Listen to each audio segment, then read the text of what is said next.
Since ancient times, countless civilizations have risen and fallen, leaving behind only traces in history. Yet among them, one group stands out for its intriguing mystery: the Amalekites. Did you know they were the first to attack the Israelites shortly after their exodus from Egypt? But who were the Amalekites? Where did they go? Do they still exist today? The Amalekites were direct descendants of Amalek, the grandson of Esau, forming a distinct tribe, despite being relatives of Jacob's descendants. Their relationship with Israel was fraught with brutal conflicts. The Bible recounts numerous battles against them, and many believe they were completely exterminated. But is that the full story? Today we delve into this enigma, exploring biblical and historical records, as well as theories about the possible fate of Amalek's descendants. Did they truly vanish, or are they still scattered across the Middle East? What we uncover might change your perspective on this enigmatic people. Who are the Amalekites today? The mystery surrounding their disappearance spans millennia. In Hebrew, the name Amalek is pronounced as Amalek, and in biblical texts, they are described as Israel's enemy nation. But what does the name truly mean? Its origin remains uncertain, with scholars debating its etymology. Some suggest the name might not simply be a proper noun, but rather a title carrying deeper significance. Ancient rabbinic interpretations offer intriguing insights. One explanation suggests Amalek could derive from two Hebrew words: am, meaning people or nation, and lak, possibly linked to lashon, meaning language. This interpretation led some rabbis to propose that Amalek means a people who lick, later expanded to a people who lick blood, reinforcing their image as relentless foes of Israel. However, the Hebrew word for blood, dam, does not appear in the name, suggesting this interpretation may have been a later rabbinic construction based on their cruel reputation in biblical accounts. Renowned linguist and Semitic language specialist Richard C. Steiner proposed a fascinating theory. He argued that Amalek might originate from the Egyptian term mar-qj, which translates to hostile Asiatic, brutal Asiatic, or brutal Shasu. The Shasu were an ancient group of Semitic nomads, implying that Amalek might have been identified as a fierce Semitic warrior tribe known for brutality and resistance. In ancient Aramaic, the name Amalek carries a different connotation, signifying the people who carried away, or the people who took. This suggests a nation associated with conquest, plunder, or forced displacement. According to biblical texts, Amalek was the son of Eliphaz, a descendant of Esau, and his mother was Timnah, a concubine of Hurrian descent. The Hurrians were a mysterious people from Mesopotamia with strong ties to Indo-European cultures, raising questions about Amalek's ethnic composition and cultural influences. Could Amalek have been a warrior of mixed heritage, embodying both Semitic and Indo-European traditions of resistance and military prowess? Timnah's choice of the name Amalek for her son might hold historical significance. In Aramaic, Amalek means the people who took or the people who carried away. This could reflect her people's history. The Hurrians, Timnah's lineage, inhabited strategic regions of the Near East, but eventually saw their lands overtaken by Semitic groups. Amalek, born from Timnah's union with Eliphaz, carried a legacy marked by both invasion and resistance. Eliphaz, as a leader of a Semitic tribe, conquered territories once belonging to the Hurrians, making Amalek's name a testament to his heritage. Even historian Flavius Josephus referred to Amalek in a derogatory manner, calling him a bastard, possibly reflecting his mixed lineage and contentious legacy. The Amalekites remain a fascinating mystery, a people whose history intertwines conquest, survival, and enigma. The son of a concubine, a status that might have relegated him to the fringes of Edomite nobility, is nevertheless described in Genesis 36:16 as a tribal chief. This suggests he governed a clan or territory that later bore his name. In the enigmatic oracle of Balaam in the Book of Numbers, Amalek is given the title the first of the nations, a phrase that has sparked diverse interpretations over centuries. Some modern scholars view this as evidence of the Amalekites' ancient origins, while the renowned commentator Rashi interprets it more militarily, suggesting Amalek was the first to wage war against Israel. Traditionally recognized as descendants of Amalek through Esau's lineage, the Amalekites inhabited vital regions such as the Negev and the Sinai Desert in the southern Levant.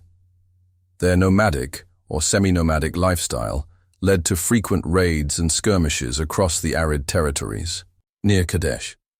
Genesis 14:7 mentions the Amalekites in this region even before their genealogical foundation, implying that they might have existed independently before Amalek, either through assimilation or conquest. Alternatively, some scholars propose that the author of Genesis, traditionally Moses, used contemporary geographic and cultural terms to describe ancient events. If so, the Amalekites mentioned in Genesis 14:7 may not have been the same group that later became Israel's adversaries, but rather an earlier people inhabiting the same territory. Regardless of their origins, the Amalekites are depicted throughout the Old Testament as relentless enemies of Israel. Their first recorded clash with the Israelites occurs in Exodus 17:8-16, shortly after the exodus from Egypt. The Battle of Rephidim stands out for its dramatic narrative.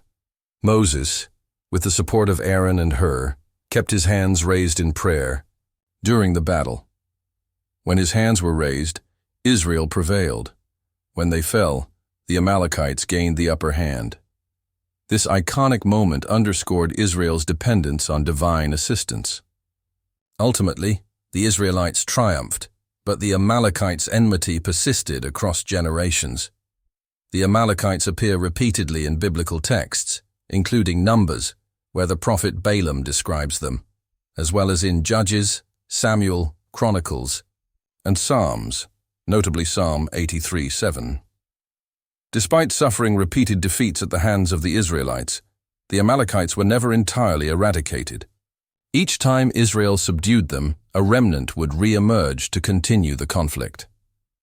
The final biblical mention of the Amalekites occurs in the Book of Esther, set during the Persian Empire. Here, Haman, a high-ranking Persian official, devises a plan to annihilate the Jewish people, a scheme that echoes the ancient hostilities between Israel and Amalek.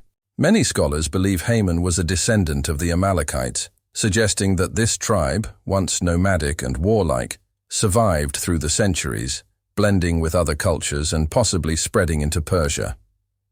In addition to biblical records, archaeological findings hint at the Amalekites' presence, particularly in the Negev Desert, a historical hub for semi-nomadic tribes. Fortified settlements in the highlands of the Negev and in locations such as Tel Massos, near Beersheba, may be linked to the Amalekites. Some experts speculate that Tel Massos might correspond to Hormah, a city mentioned in biblical accounts of Israelite-Amalekite conflicts. If this connection holds, King Saul's military campaigns against the Amalekites could have had strategic motives, particularly the control of copper production at Tel Massos. Copper, essential for making weapons and tools, would have made the Amalekites a significant player in the region's economy and warfare. The territorial and economic disputes of the era, alongside other archaeological findings such as the fortresses of Tel el-Kudirat and Horvat Halim in the Negev, dated between the 11th and 10th centuries BC, may lend support to the biblical accounts of conflicts involving Saul, David, and the Amalekites. The Amalekites, whether as a nomadic people, a warrior clan, or a persistent lineage in history, appear as recurring adversaries of Israel for centuries. However, were they truly annihilated, or were they absorbed into other cultures, disappearing from the scriptures but not from history? One of the most intriguing questions about the Amalekites is their ultimate fate. Where did the descendants of Esau go? Over the years, this question has sparked much speculation. The most plausible answer is that they still exist in the Middle East, albeit heavily mixed with other Semitic tribes. But how did this happen? How did a people so frequently mentioned in the scriptures, engaged in countless battles against Israel and confronting great kings like Saul and David simply vanish?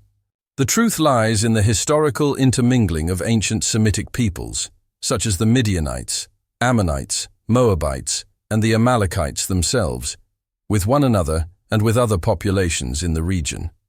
This fusion is a common phenomenon throughout human history, especially in regions like the Middle East, which have long been hubs of trade and conflict. For example, the Edomites, who were well documented until the Persian period, disappear from historical records after that time. No direct mention of them appears in later sources, and the same applies to the Amalekites. However, this does not imply extinction. Rather, it suggests assimilation into other cultures. Considering the territories these peoples once inhabited, it is highly probable that modern populations in these regions carry some genetic traces of the Edomites and Amalekites. Which modern countries might these be? Jordan, for instance, overlaps with the ancient land of Edom, particularly the region of Petra, which once served as the Edomite capital before being absorbed by the Nabateans. In Israel and Palestine, some Arab populations may have Edomite, Midianite, or Amalekite ancestry, given the frequent interactions and intermingling of Semitic peoples in antiquity. In Saudi Arabia, certain northern Bedouin tribes may trace their lineage to the Edomites, as the Edomites gradually migrated southward over time. Similarly, in Syria and Iraq, the constant migrations and wars could have spread Amalekite and Edomite tribes into these areas. However, without conclusive genetic studies, any claims of direct descent remain speculative. What we can state with certainty is that historically, there was no total disappearance of the Amalekites or Edomites. Instead, there was a gradual absorption into the societies of the Middle East. Today, the legacy of these peoples persists, particularly among populations in Jordan, Palestine, and even some communities in Saudi Arabia. For example, the Bedouins of the southeastern mountains in Jordan may have some level of ancient Edomite ancestry in their DNA. Although no modern tribe or group identifies explicitly as Amalekites, Edomite and Amalekite heritage likely endures in the genetic makeup of various populations in the Middle East, especially among Palestinians. Many Palestinians, for instance, exhibit genetic traits that suggest Edomite and possibly Amalekite ancestry. It is worth noting that the Amalekites were a tribe of the Edomites. Though distinct, they were part of the same broader ethnic group. Historical records indicate that the Edomites were present until the 1st century, during the time of Jesus Christ, but they disappear from historical sources thereafter. However, it is believed that many Edomites converted to Judaism and began living among the Jewish population, with intermarriage further blending their lineage. As a result, it is quite plausible that many Jews today carry Edomite and even Amalekite origins in their DNA. If you are interested in exploring these ancient populations further, topics rarely addressed on platforms like YouTube, feel free to leave a comment. If you enjoy our content, consider becoming a member of our community. For a symbolic contribution, you can help us continue producing videos and studies on the scriptures. Membership also grants you early access to videos and a special place on our channel's page and in the comments. We wish you blessings and look forward to seeing you again soon.